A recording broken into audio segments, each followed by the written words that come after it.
एक छोटे से गांव में, जहां चारों ओर कच्ची सड़कें और सुनहरे खेत थे, वहां एक गधा रहता था। उसका नाम था मोटू। मोटू न तेज था, न ही घोड़े जितना सुंदर और न ही बैलों जितना ताकतवर। लेकिन उसमें एक खास बात थी। वह कभी काम से पीछे नहीं हटता था। हर सुबह सूरज निकलने से पहले मोटू मुर्गे की बांग के साथ उठ जाता। उसका मालिक उसकी पीठ पर भारी बोरे लाद देता और मोटू बिना शिकायत किए बाजार की ओर चल पड़ता। गांव के बच्चे उस पर हंसते थे। दूसरे जानवर उसका मजाक उड़ाते। घोड़ा कहता, इतनी मेहनत क्यों करता है?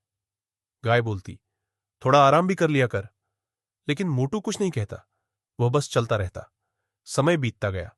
मोटू बूढ़ा होने लगा। उसकी पीठ झुक गई, पैर थकने लगे। फिर भी वह हर दिन काम पर जाता रहा। एक दिन कुछ ऐसा हुआ जिसकी किसी ने उम्मीद नहीं की थी। एक संकरे पहाड़ी रास्ते से गुजरते वक्त जमीन अचानक धंस गई और मोटू एक गहरे गड्ढे में गिर पड़ा। गांव वाले इकट्ठा हो गए। किसी ने कहा, अब यह बेकार हो चुका है।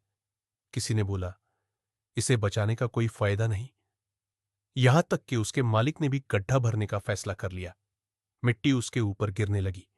पहले तो मोटू घबरा गया, लेकिन फिर उसने कुछ अनोखा किया।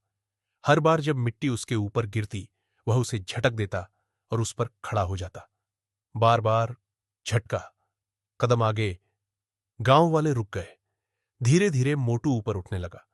घंटों की मेहनत के बाद मोटू गड्ढे से बाहर निकल आया, जिंदा, मजबूत और आजाद। पूरा गांव सन्न रह गया।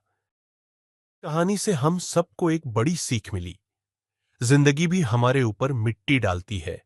मुसीबतें, असफलता, ताने और दर्द। लेकिन अगर हम हर मुश्किल को झटक कर आगे बढ़ते रहे, तो कोई भी हमें दबा नहीं सकता। क्योंकि असली ताकत तेज होने में नहीं होती, बल्कि कभी हार न मानने में होती है।